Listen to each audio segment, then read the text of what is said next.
We're back on the show. I'm still Greg Selber. He's still Jake Berry. He's a multi-talented person, capable of coming up with all sorts of things, some of them unexpected. Yes. But we won't get into that. Let's start talking about Brownsville Pace. Now, you know, Pace had some good moments in the preseason. They, looking to get back into the playoff hunt. Man, they turned up against PSA Southwest, and Javelinas beat them pretty good, 41-21. Yeah, and it was a dominant performance. We had one of our camera guys out there, so I watched the clips on it.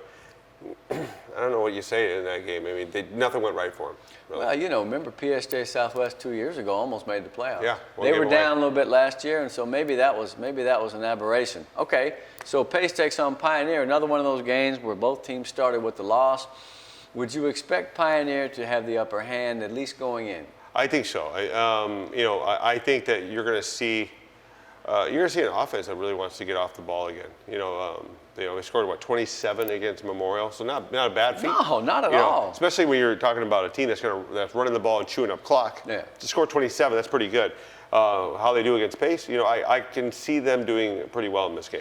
Well, look, what if I told you that even though, so Pioneer starts with a loss, watch them go and win that district. Yeah. Because last year they were 6-0 and they did. No, man. I think at this stage of the game, that was a great effort for them to hang with Memorial for about a half.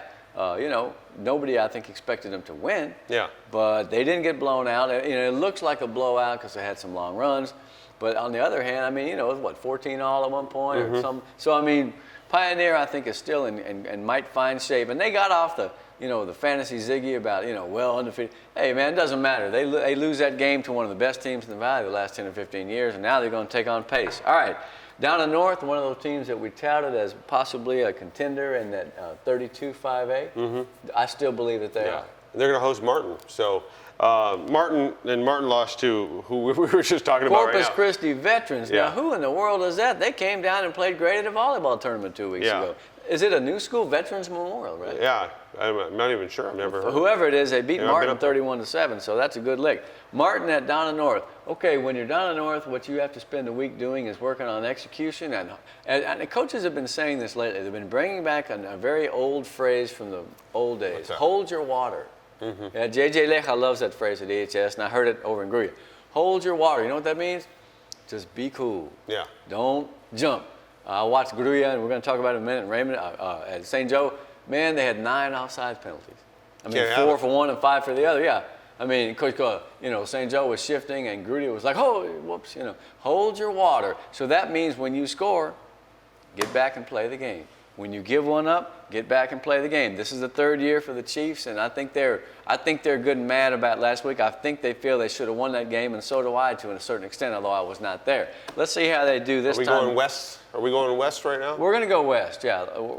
We're going to go west, and we're going to talk about Roma, because here's the thing. Some people are telling me, well, Roma ranked so high, they're not even that good. I think they're that good. Yeah. I really feel like they're a pretty solid ball club, and they proved themselves against Palmview 41-7. Yeah. Ryan Garcia, 3 touchdowns. Yeah, Mato Keen. I think he's Andy Martin. He had a great run. By the way, thank you, Sammy Mato Keen. He actually gave me some video on it. Oh, okay, cool, man. But Roma's one of those programs. Since Coach Habeker's been there, they've slowly become the darlings of that district. They scare the hell out of people. They're for real, man. Roma's for real, and they feel for real. So. If they get beat, or if they play an average scrimmage against Edinburgh, that doesn't bother them. Yeah. They just get back down to business and then grind out a 34-point win. They're playing La Jolla. Huh? They're playing La Jolla. Yes, they are. La Jolla did a pretty good job against Rio. But first, Angel Gomez, Juan Cordero. I was not aware of those kids in the scrimmage that I watched, but they both had good defensive efforts. Roma took a ton of turnovers, and I think that was what swung that game in their favor quite a bit. They're still making up for the loss of that good running back, but that's a good performance.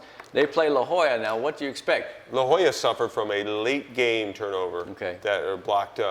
They were ahead. Blocked punt or blocked? Yeah, but I was there, and that was pretty much what sealed the deal for Rio. Yeah. Was that turnover? Yeah. That was Thursday. That was almost like the first game of the year somehow. Yeah. Right. It seemed like it finished before everyone else. Okay. So La Jolla playing Roma. There's a lot of bragging rights. They're not that far away. It's that western cadre of gunslingers, man. So what do you expect out of that game? I see Roma, just a lot of offense right there. And, Big offensive line. Yeah, and we're talking about defense. You're talking about turnovers. La Jolla can't have any of those, and I think Roma's going to create some. I just think that it's going to be too much for him. Well, look, that Roma line is something else, man. I was watching those kids in the scrimmage against Bobcats, and I was like, man, those are big kids. 3 or 4 or 5 big kids. So, Yeah. okay, we'll see. We're not counting La Jolla out. After all, man, they were pretty tough when they were Nelly Sr. All right, so Rio Grande City. It's going to host Zapata. Okay, now Zapata got a win last week, didn't they? Yeah, beat Who did Figueroa. they play? They beat Figueroa 20-16. That's right. Aaron Garcia, first win as a head coach at that program. At that right? program. Okay, so I expect them to compete well. Zapata last year, for years they had been a pretty solid team. All right. Last year they couldn't beat La Feria, and they couldn't beat Gruya, and those two teams got ahead of them. La Feria winning that district. So. But I think it's a good challenge. It's a great game to play if you're Zapata, because if you can beat Rio, you're in good shape. For Rio, I go back to business as usual. I wonder if they're going to be able to put more points on the board. I think so. Yeah. I really do. Jason Pettis, a couple of touchdown passes. Yeah. I don't know. You look at that offense of theirs. I mean, they've got some gems. I mean, they had that one pass over the top. It looked like he was going to run, and he just flicks the ball up in the air. Catches the defense off guard. Well, it'll take those guys a couple of weeks to get the system down in a game. In a game. Because it's different. You can do it in practice for 4 weeks, and you can do it against your own guys. You can scrimmage. But when the lights come on, it takes you a while to learn that execution, all right? But so we'll see what is the next step along the line of progression for Rio Grande City. Gruya plays at Raymondville. Before we talk about that game, I want to tell you about my interesting night, Friday night, at Joe R. Sanchez Stadium. And boy, was that a good-looking field. Now, not that it wasn't before, but Grass. The turf is fantastic, man. The scoreboard is humongous. It's spotless out there. And really, those guys, they take care of it. The attendants ran a great game. From the checkers, to the police, everybody was just cool, man. It was a nice night.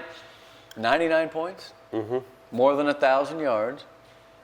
First, let me say that Fabian Ansaldúa is a big, strong, fast kid. He broke 2 long runs for the Gators, and he looked very good. They've got a couple of hitters on defense. I'm always looking for the guys that are going to knock heads. Yeah. And Aaron Mendez is 124. Yeah. Little Jay Solis, number 1, had a big game. He had a ton of tackles. Hey, there's another guy for Gruya you want to look out for. His name is Dylan Salinas, all right? He's number 17. He's a triple threat. He's like the old school guys. He can catch it, he can run it, and he can kick it, man. He's a punter, and he's a receiver. He got a 55-yard run. They sent him in motion. I like that kid a lot, 17. A good-sized kid for 4A. He's got to be 6 foot, about 175, and he got wheels, man. Gruya has a good ball club, okay? Their problem was they could not score with St. Joe. Yeah. Now, Tino Villarreal was telling me, I had a long talk with him before the game, and he's a neat guy. He really is. Telling me about the Oregon Ducks and all the trips that he would make up there, and his staff, they want to go kind of learn from the best and run that high-tempo offense.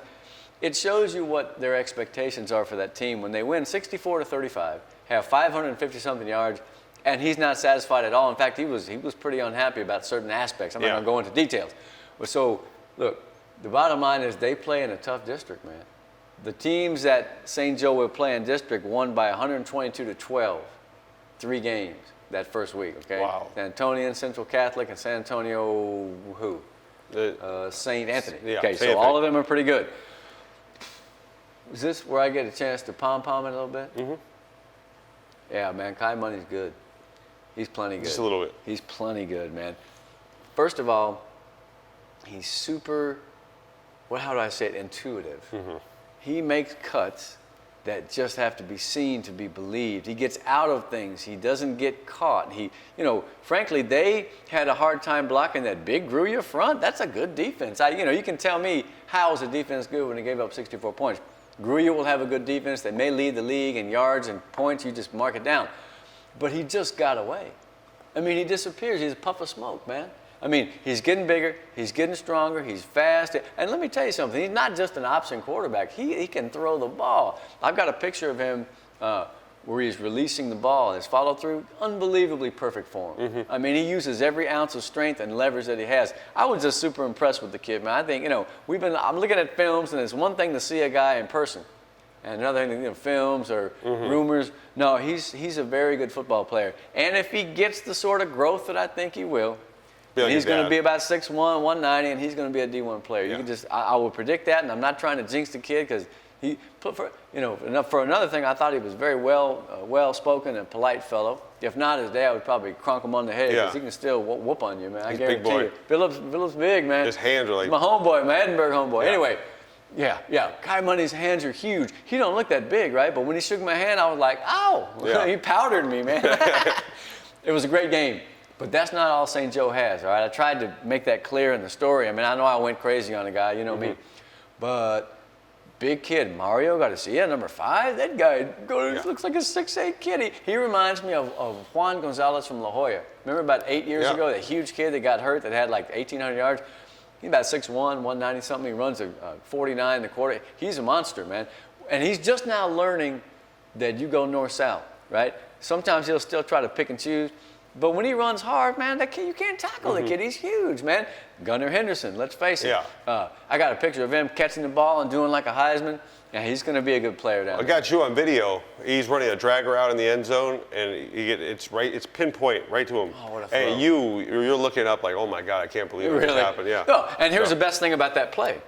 They both read each other, okay? So Kai scrambles around, he rolls out to the left, Gunner's run his pattern, and you can see Kai, he has the ball up here, but with his other hand, he's like directing the kid. Yeah. And Gunner's putting a move on the kid, and all of a sudden he found the open space, and the ball was right there. No, those two guys with Mario Garcia, once Minor gets his Acclimated, going, no, he's, they're going to be really good. They got the defense for St. Joseph is a work in progress. Not terribly big outside of the front four. Got some long, skinny defensive ends that'll come and lay a hit on you. I was impressed with their tiny little corners, man. They were headhunters. It was amazing. I mean, this one little 11, Balderas, he was sticking his nose in everything, man. He absolutely refused to, and he got trucked a time or two, but he made the tackle. So it doesn't matter. See, what's the difference between a dude that comes up and knocks somebody into a pinball, but he gets 20 yards, and a dude that comes over and gets run over, but it's a 2-yard gain? Yeah. Give me the number 11 every time. No, I was impressed with that player. St. Joseph is a team that has a mission. I think they're going to be very productive this year. They got a tough schedule, man. They got a real tough schedule, but I'm impressed with the whole put together of the program. They didn't bring a lot of fans, but guess what? It's a tiny school, man. They don't have a lot of fans, but they have a lot of supporters. A lot of community involved in the effort, and quite frankly, it's been too long since I've seen him, but I finally put my money where my mouth was. Remember last year, we were like, we got to go see him. Yeah. But again, the postscript to that night is Gruya is good. You just count on it. So Gruya plays Raymondville. Raymondville has come up with another fine running back, and they've had several the last 6 or 8 years, and this latest one is named Capatillo. Marcus Capatillo had 160-something yards. Raymondville didn't get it done against Lafayette, but I expect that they're going to be pretty tough. That Gruya game, that's going to be fun. That's going to be a good ball game. LaFerrier is tough. That's a tough team. But and St. Joe is traveling to Lyford, and that's going to be a tough game. Over, under? 100. 101. Lyford scored crazy, 59 against Progresso. No, Lyford is, we've been waiting on Lyford to come back to the level to which they're accustomed. And that makes this week 2 game between them and St. Joe, because Coach Infante's group can get up and down the field, man. That would be another great game to watch, man. Offensively speaking, hey, the first team to play defense wins. Let's talk a little bit about LaFerrier Lions, man, because they have a kid who, if he's not careful, he's going to be a Division I player too. Brandon Pettis, man, legitimate 4'4", about 185 pounds. He's threatening to become one of the best LaFerrier players in some time. Remember Jimenez, the receiver? Almanza? There was another guy named Josh Winkie who played for Baylor, man. He was one of the biggest physical specimens I've ever seen in my life, man. He was a pulverizer. Anyway, 4 touchdowns for Pettis in the first game. Jonathan Leja is the quarterback. He had a fine game. He had over 200 yards. I don't think he threw an interception. Man, that's a nice step in right there, because they have had that good run of quarterbacks. He may not be Cuervo, but he's okay with me. Jonathan Leja, right? Okay, so LaFerrier. And now who do they have? Well, LaFerrier plays at Foul. And Foul lost to Mathis, but let me tell you, Mathis is a very good team, and they only lost by 20-6. So LaFerrier better watch out going up there riding the bus up the highway and go see what happens in Falfurrias against the Jerseys. But I think Coach Salinas' team is, they've been down this road before. They remember last year how tough games were. It was a great year last Yeah. year. And so now we're going to see, if LaFetia has what it takes to duplicate that district championship. It's way early to see that, but one of the teams you're going to have to do it against is Hidalgo. Hidalgo beat Santa Rosa. Yeah. 21-20. What's one thing that you don't want to do? Miss an extra point. Okay? You can't miss an extra point if you want to win the game, man. Yeah. But I think it's a pretty promising effort because you remember Santa Rosa, it was a tough year last year for them. Yeah. But Hidalgo want to know who do they got next? They don't have an easy. They have a brutal schedule. Yeah. Who do they have next? They have. I'm looking on the schedule here. They got. I didn't put it. They play Valley View. Oh, okay. Well, So- okay. So Hidalgo has the chance, if they play well, to start 2-0. And when you're trying to build that momentum and that belief, boy, a 2-0 start would be pretty slick. Santa Rosa at La Villa. Now, La Villa didn't exactly start off with a bang either, did they? Riviera, look, the Seahawks have been pretty tough. That brush country group, man, I'm telling Yeah. you, they you just don't know what you're going to get sometimes. No, but Riviera, I think 2 years ago they were big. Last year not so great. This year they may be back. Who Yeah. knows, man? But so Santa Rosa at La Villa, and that's always a fun game Yeah. because they're neighbors. They call it the Sugar Sugar Bowl. Bowl, We know yeah. that. One of Mondo's favorite games, right? Yeah. Let's see who comes out on top on that one because, quite frankly, man, you can lose a game here and there, but you string together 0-2, and that's Yeah. not what you want to do. All right, now what about Port Isabel? We talked about their win over Lopez, and they went for broke, and they came up like riverboat gamblers and won. Omar Silva scored the 2-point conversion. Gutsy. 180 yards rushing. Now they're going to welcome a team from Tomball. You know where that is up near College Station, I think, right? Is it really? That's Yeah. where. Okay. Houston, College Yeah. Station, Gulf Coast, Yeah. East Texas. They you lost got last week. Tomball Christian, Yeah. right? 21-16. Who beat them? Provision Academy. I never heard of that. Yeah. Is that one of those newfangled things? I don't know if it's one of those. Pay for specials. play Yeah, places or yeah. what, man? I don't know who that is, but Dion schools. Yeah. I remember that debacle. All right, so Port Isabel, they got a great player, but let's see. They need 6 or 8 or 9 other kids to come up to scratch, and let's see who that will be. And you never know what you're going to get with this team, man. They could be pitiful, Yeah. or they could have some stars. So Yeah. we're going to keep an eye out for them. MMA lost to Santa Maria, so the Cougars get on the board with an 18-7 win. MMA takes on a Benavides team that got pounded by Ben Bolt, but you know what? That's no shame because Yeah, Ben Ben Bolt's Bolt's been tough. real good the last Yeah. several years. Okay, so let's see what MMA can do on the road at Benavides. MMA, yeah.